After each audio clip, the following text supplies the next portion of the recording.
Hello everyone, welcome and welcome back to my YouTube video. So today we are going to discuss a topic on the friendship.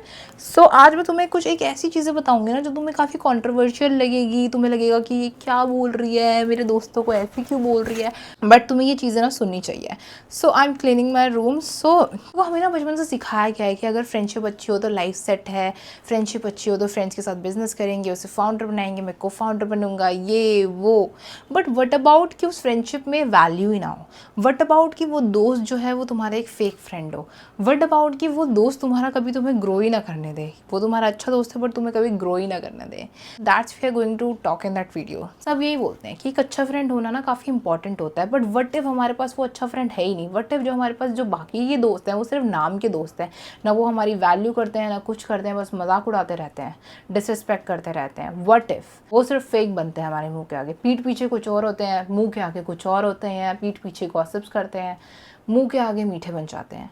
तो हम क्या करें ऐसे दोस्तों का. Okay देखो देखो, आज की डेट में ना मुंह पे दिखाने के लिए लोग बहुत ज़्यादा मीठे बनते हैं. दोस्त ही क्या, हर एक ऐसा होता है. पीठ पीछे वो तुम्हारी इतनी ज़्यादा बुराई कर देंगे और फेस के आगे वो इतना ज़्यादा मीठे बन जाएंगे ना, like you can tell the difference. अगर कोई तुम्हें आकर ये भी बोले ना कि वो तेरे बारे में ऐसा बोल रहा है तो तुम वो डिटेक्ट ही नहीं कर पाओगी कि नहीं, वो ऐसा बोल ही नहीं सकता, मेरे से तो बहुत अच्छे से बात करता है. And then you will feel like they have betrayed you. Yes, the thing is that कि तुम्हारे अंदर इतने स्टैंडर्ड्स होने चाहिए, इतनी रिस्पेक्ट होनी चाहिए कि तुम उस इंसान को इंस्टेंटली अपनी लाइफ से रिमूव कर दो. ऐसी चीज़ें जो ज़्यादातर देखी जाती है ना, कॉलेज में देखी जाती है. कॉलेज के फर्स्ट ईयर से ही तुम्हें सब कुछ दिखना स्टार्ट हो जाएगा कि कौन कैसा है कौन कैसा नहीं है. कॉलेज के फर्स्ट ईयर में सबसे बड़ा ग्रुप होता है.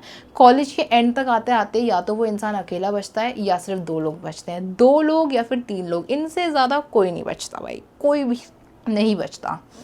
ठीक है, बोलने को तो ना यार सब यही रहते हैं कि तू मेरा भाई है, तू मेरी बहन है, तू मेरी बेस्टी है, तू मेरी ब्रो है.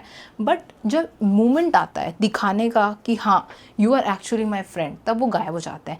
तब वो मुंह के आगे तुम्हारी वो बातें बोलेंगे ना जो तुमने कभी सोची भी नहीं होगी, सुनी भी नहीं होगी. तुम्हारी इमेज तुम उनके दिमाग में कैसी बन रखी है, और जब उनको सपोर्ट मिलेगा तो वो ऑब्वियसली तुम्हारे अगेंस्ट में ही खड़े होंगे. मैंने हमेशा पता है कॉमन चीज़ फ्रेंडशिप में क्या देखी है कि फ्रेंड्स हमेशा यूज्ड होते हैं. यूज्ड इन द सेंस कि कुछ लोग बैठे होते हैं सिर्फ तुम्हारा यूज़ करने के लिए. उनको कभी तुम्हारे पैसे चाहिए होते हैं, कभी गाड़ी चाहिए होती है, कभी सपोर्ट चाहिए होता है. यू नो व्हाट, फ्रेंडशिप और एक्सप्लॉयटेशन में डिफरेंस होता है कि आप वो डिफरेंस समझ नहीं पा रहे हो कि फ्रेंडशिप में और एक्सप्लॉयटेशन में क्या डिफरेंस है. जो फ्रेंड होता है वो आपकी सोचता है, वो आपसे पूछता है कि यार तो कंफर्टेबल है कि नहीं है. जो एक्सप्लॉयट करता है उसे तुम्हारी कोई नहीं पड़ी हुई, उसे कुछ नहीं पड़ी है. अगर वो तुमसे पैसे मांग रहा है तो उसको कोई रिस्पॉन्सिबिलिटी नहीं लगती कि वो तुम्हारे पैसे वापस करेगा. अगर वो तुम्हारी गाड़ी ले जा रहा है तो उसको कोई रिस्पॉन्सिबिलिटी नहीं रहेगी कि उसे गाड़ी में पेट्रोल भी डलवाना है वापस, उतना गाड़ी को तमीज़ रखना है, उसको कोई रिस्पॉन्सिबिलिटी नहीं रखती है. ओके, ऐसे लोग तुम्हारी कोई वैल्यू नहीं करते हैं. और अगर तुम्हें लगता है ना कि क्या करते हैं तो तुम बहुत बड़े वहम में जी रहे हो. तुमको लगता है कि तुम बहुत बड़े इंसान बन जाओगे अगर तुम किसी की हेल्प करोगे, बट असलियत में ना तुम्हारा ही पोपट बन रहा होता है. तुम्हें ये चीज़ ना बहुत लेट समझ आएगी, बट जब तुम्हें समझ आएगी then you will get know कि तुमने क्या इतनी बड़ी गलती कर दी है. सबसे बड़ी दिक्कत पता है क्या होती है लोगों की, जब वो कॉलेज में एंटर करते हैं ना तो वो लोगों के ग्रुप में एडजस्ट होने की कोशिश करते हैं. वो अपना एक फेक वर्जन क्रिएट करते हैं. वो चीज़ें करते हैं जो उन्हें पसंद ना हो पर दूसरों को पसंद हो, ताकि वो उस ग्रुप में फिट हो जाए. वो वैसा बिहेवियर करने लगते हैं, वैसा हंसी मजाक करने लगते हैं, वैसे इंसान बन जाते हैं वो कभी वो बनना नहीं चाहते हो. लोगों को पता है क्या दिक्कत है कि वो अकेले रहना नहीं चाहते हैं. लोगों को ये है कि कहीं ना अकेले छूट ना जाए, पर उनको ये समझ नहीं आता है कि अकेले रहना सबसे बड़ी पावर होती है. उनको लगता है कि अगर मैं अकेले रहूँगा तो मेरे कोई सपोर्टिव फ्रेंड्स नहीं रहेंगे, मेरा सब मजाक उड़ाएंगे, मेरा सब फ़ायदा उठाएंगे. बट जब तुम उनके साथ रह रहे हो ना तभी तुम्हारा सबसे ज़्यादा फ़ायदा उठाया जा रहा है. अकेले रहोगे तो थोड़ा अपनी ग्रोथ करोगे, थोड़ा अपना स्किल्स पर टाइम दोगे, पर जब तुम किसी के साथ रहोगे ना पहले तो उनकी तरह बनना स्टार्ट कर दोगे.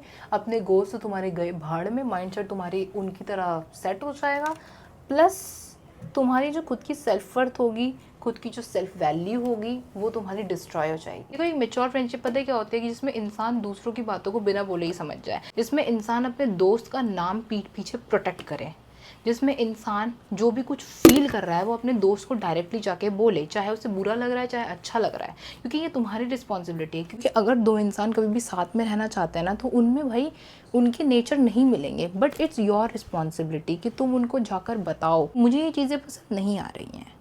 You have to be clear. पीठ पीछे बात करने से कभी कुछ नहीं होगा, और यही रियल फ्रेंड्स की निशानी होती है कि वो मुंह पर जाके सब चीज़ें बोलते हैं, वो जेन्युइनली केयर करते हैं अपने फ्रेंड्स की।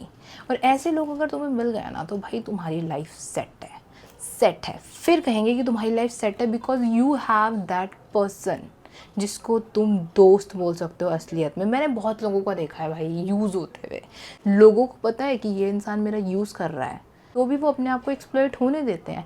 क्यों? क्योंकि उनको डर होता है कि मैं अकेले न रह जाऊँ, क्योंकि उन्हें हवाबाजी लगती है ऐसे दोस्तों के साथ रहना कि ओ मैं इनके साथ हैंग आउट कर रही हूँ, ये तो बहुत बड़ी चीज़ है। नहीं, इससे तुम्हारी वैल्यू कम हो रही है। तुम उनके ग्रुप में अलग से वहाँ दिख रहे हो औरों को, तो औरों को दिख रहा है कि तुम अपनी जो वैल्यू है वो कम करके औरों के साथ एडजस्ट करने की कोशिश कर रहे हो। तुम्हारी वैल्यू कुछ बड़ी नहीं है, तुम्हारी वैल्यू और नेगेटिव हो गई है। So try to understand that and bye bye.